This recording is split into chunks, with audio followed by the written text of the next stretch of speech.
A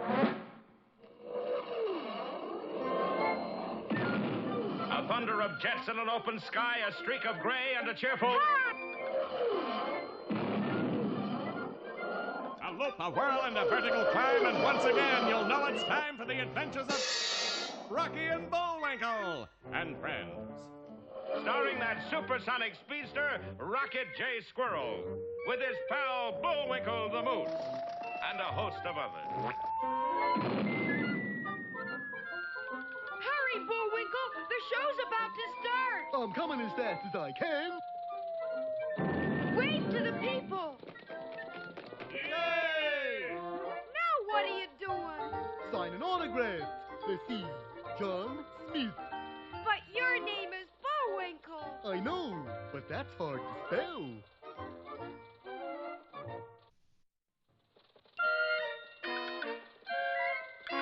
We're gonna have a lot of fun. Come on and join us. Sure, there's always room for one more.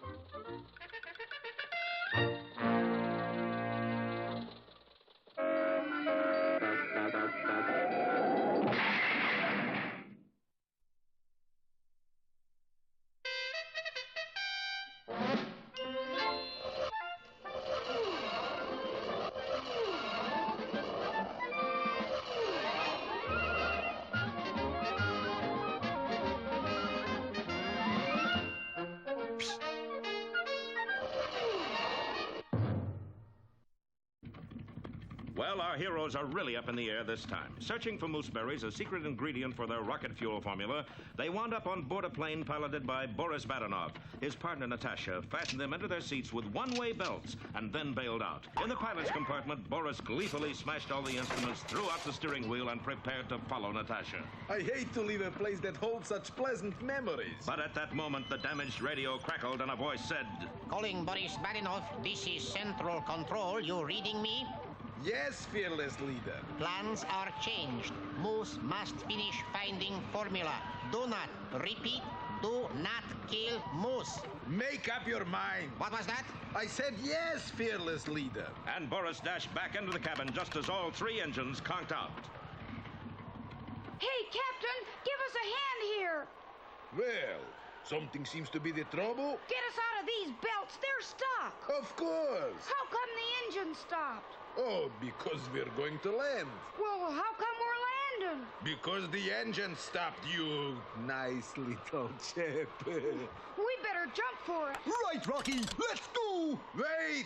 No, Bullwinkle, I can glide down, but you need a parachute. I knew I was forgetting something. Moose has got to be saved. Here, take mine. Wouldn't think of it. Take it! I insist. Well, thanks. Come on, Bullwinkle. You're sure you don't need it? No, we got lots of others that I just threw overboard. Oh, Boris, why didn't you become violinist like Mama wanted? And while our heroes floated earthward, the plane bearing Boris sank lower and lower. And finally came to rest on a tall tree. The tree was already occupied. Oh, there you are, darling. I thought you'd never get here. Me too. Hello up there. You all right, Ace? Certainly. We always land this way. It saves wear and tear on the wheels. A short time later, after our boys had rescued the two spies from their precarious perch, Ace, I think you and Miss Callahan better head back for town while Bullwinkle and I push on to... To where? Never mind. He's just a little too curious to suit me, Bullwinkle. Curious? He's downright odd. Quickly, Natasha. We must follow them. and the two spies began trailing our boys through the woods. Let's see now. As I remember, Mooseberry Island is right this way. Yup, there it is. But look! Well, this was a find, how have you been? Mooseberry Island was surrounded by barbed wire and warning signs. Keep out Mooseberry Blight. Quarantine. Gee, the whole island's off limits. Well, there must be one healthy bush on that island.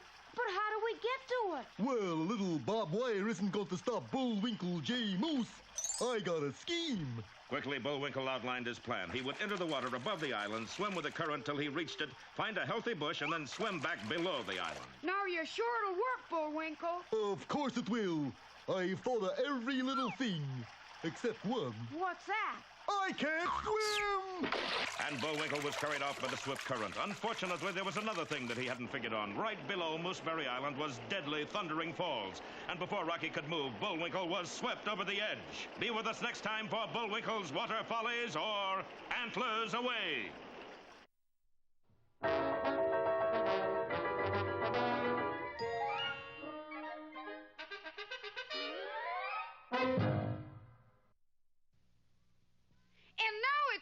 Time for that jolly juggler, Bullwinkle. Oh, dear. 3 at once. 1, 2. And now here's a feature you're sure to like. 3.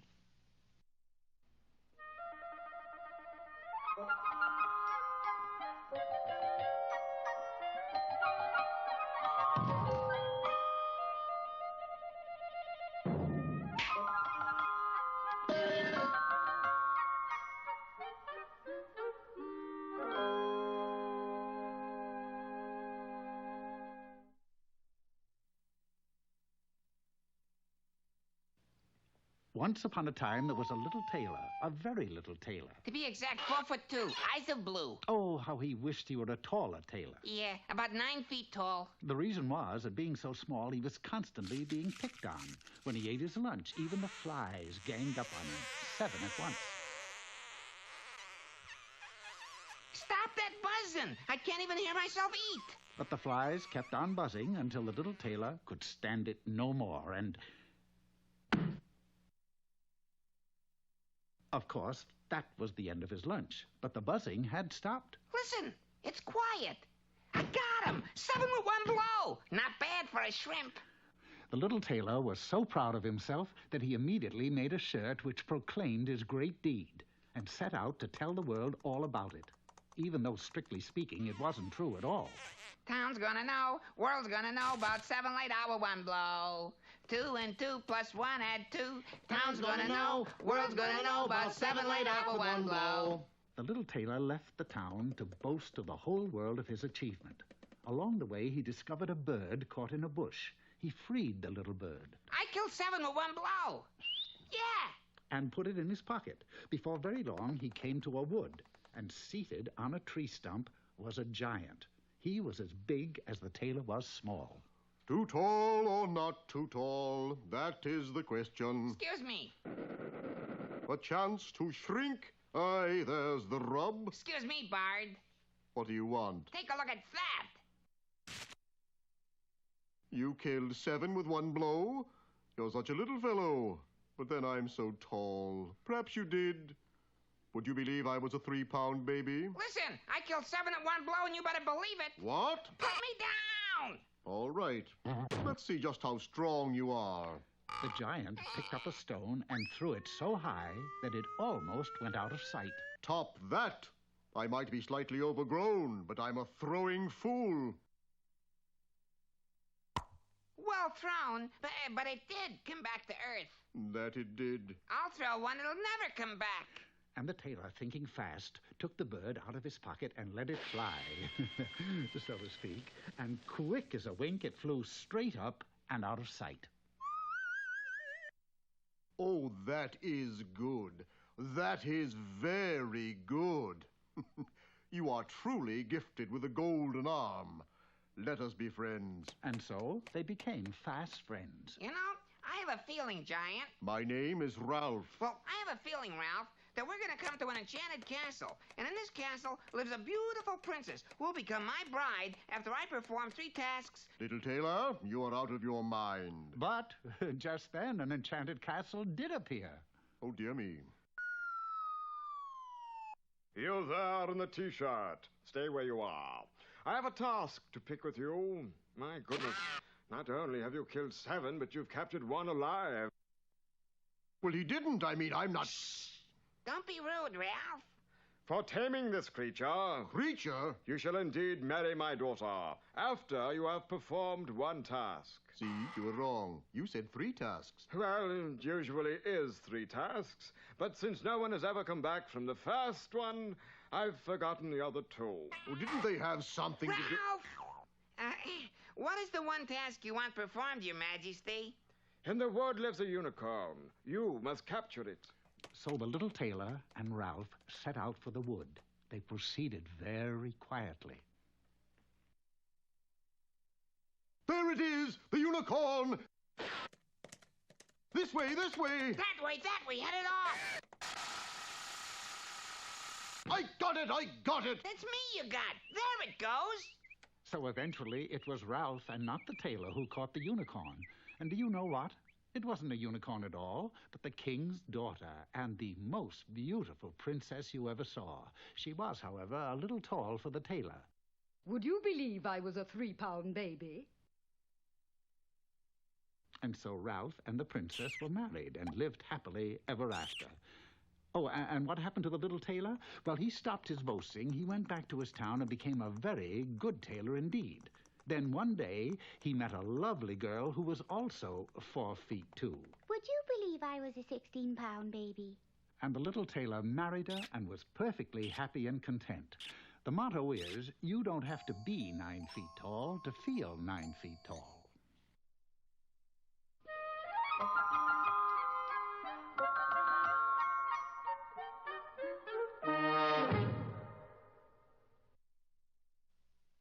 That's a pretty strange-looking painting, Bullwinkle. I just paint what I see. Well, what do you see? This is what I see.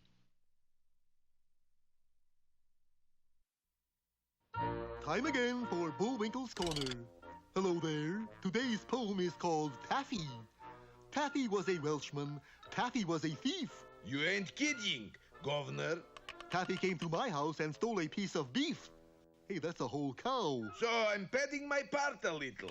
I went to Taffy's house. Taffy wasn't home. Taffy went to my house and stole a marrow bone. Marrow bone, that's a whole leg of lamb. I went to Taffy's house. Taffy wasn't in. You can't read? Sign says out. I know you're in there. I can hear you breathing. Taffy went to my house and stole a silver pin. That's a pin? Just poetic license. If he went to Taffy's house, Taffy in bed took up Marrowbone, hit him in the head. I went to Taffy's house. Taffy was in bed. And do you know what the last line is? Of course. Took up Marrowbone and hit him in the head. What do you know? Unhappy ending.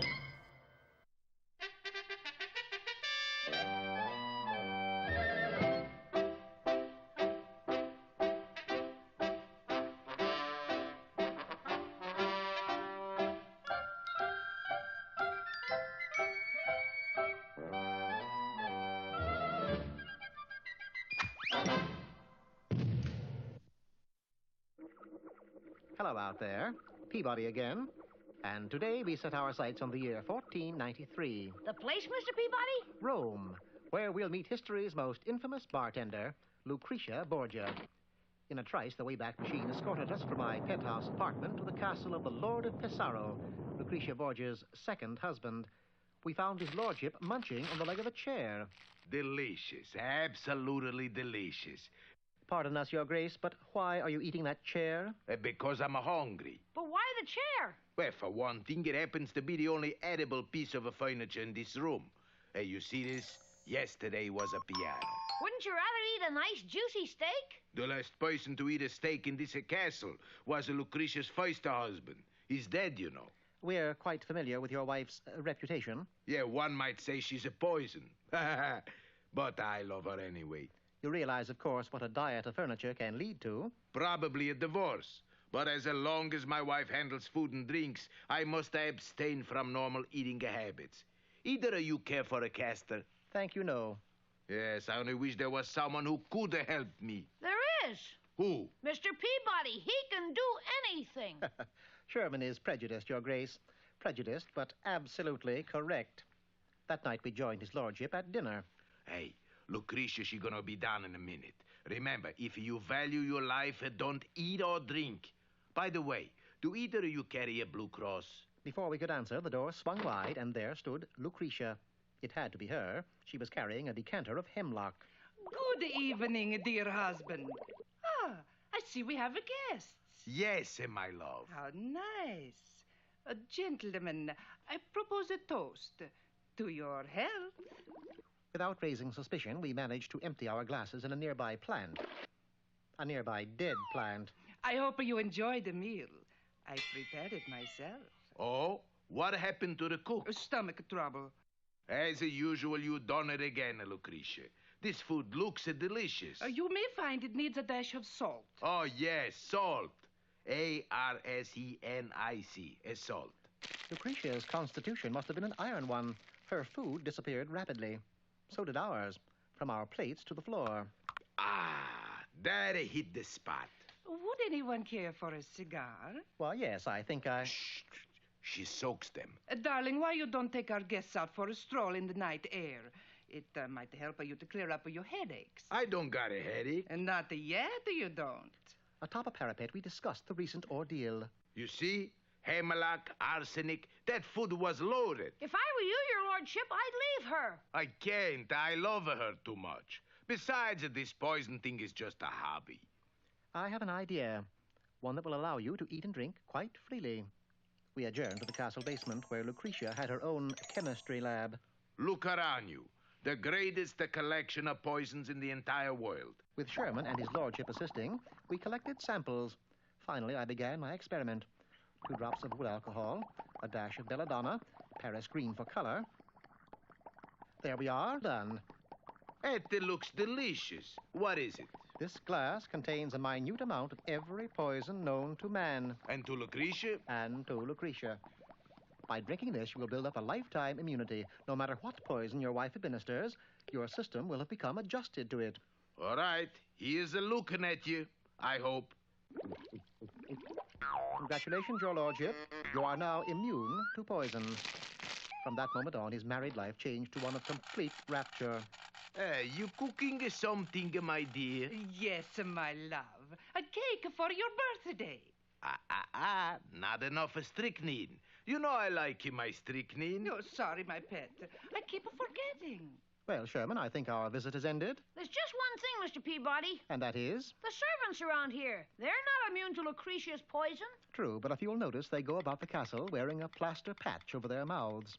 That way they don't eat, drink, or speak.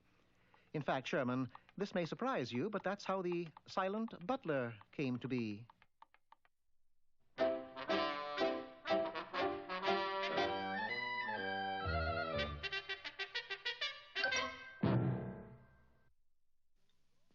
Ready, Rock? You sure you know how to work that thing? No. Anyways, here's what it was supposed to look like.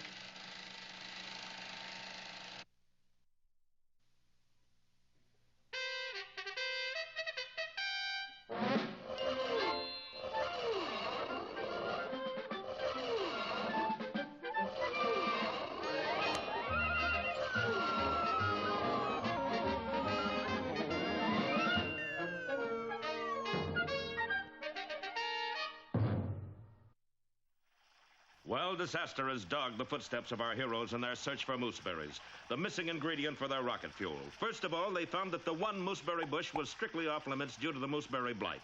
And then finally, Bullwinkle's clever plan to make a swimming raid on the island went slightly awry when he neglected just one little detail. I can't swim! A moment later, Bullwinkle had disappeared over thundering falls. Bullwinkle! As Rocky raced toward the falls, those sly spies, Boris and Natasha, watched from a distance. Is moose kaput, darling? No. Look there. He's caught in bush. Not for long. Do we try to save him or let him go? Which was last orders from headquarters? You took message, darling. But they sent so many. Quickly, get me central control. But while Boris and Natasha tried to get their orders on whether or not to go to Bullwinkle's aid, the intrepid squirrel was already high in a tree next to the falls, carrying a long rope which he tied to a tree limb. Bullwinkle, can you hear me? I can hear you, but I can't see you. I'm up in this tree. You sure picked a fine time for sightseeing. No, wait. I'm going to glide down with a rope. Okay. And the plucky squirrel, trailing the rope behind him, launched himself into space. Down he zoomed across the face of Thundering Falls and right to Bullwinkle. Nice flying, Rock. But at that instant, the bush tore loose. Hang on, Bullwinkle. And with great exertion of mighty moose muscle, Bullwinkle did hang on, as he, Rocky, and the bush swung back to the safety of the shore. Made it. Were you scared, Bullwinkle? Shucks, no. I was as cute as a cucumber, Rocky. Bullwinkle, I'm over here. That's the bush you're talking to. Imagine me not knowing my best friend from a mooseberry bush. Bullwinkle? Say that again. All right. No, before that. You said this was a... Just a mooseberry. Mooseberry! Bullwinkle, you did it! You found the last available mooseberry bush in the country. Just my keen eyeballs, I guess. Meanwhile, the two spies had just contacted their superiors overseas. I tell you, I sent whole tank full of rocket fuel by submarine to main seaport. Well, now it's missing. The tank or the rocket fuel? The seaport. Oh, so now I kill moose, right? No, you idiot. Get the formula and return home. We got special reception planned for you. Okay, over and out. Now we gotta get this bush back to Washington, Bullwinkle. Yeah, before it catches the mooseberry blight. But at last we got the secret ingredient. Secret ingredient? Come on, Rocky, let's start hiking. Hold on there, gentlemen. Who are you? Special Agent, FBI. You mean FBI? No, FPI, Federal Plant Inspector.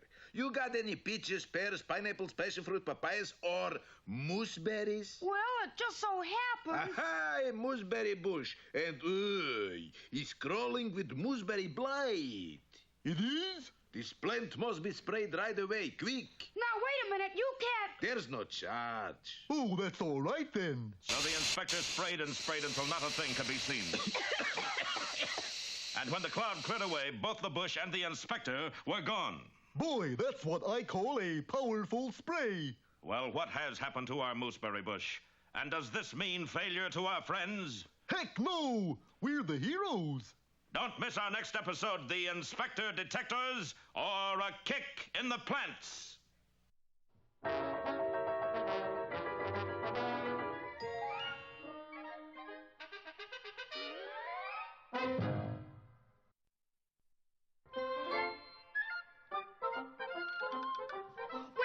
It looks as if our time has just about run out. Just enough left to tell him who the sponsor was. You got the credits, Bullwinkle? All on this itty-bitty card. Oop.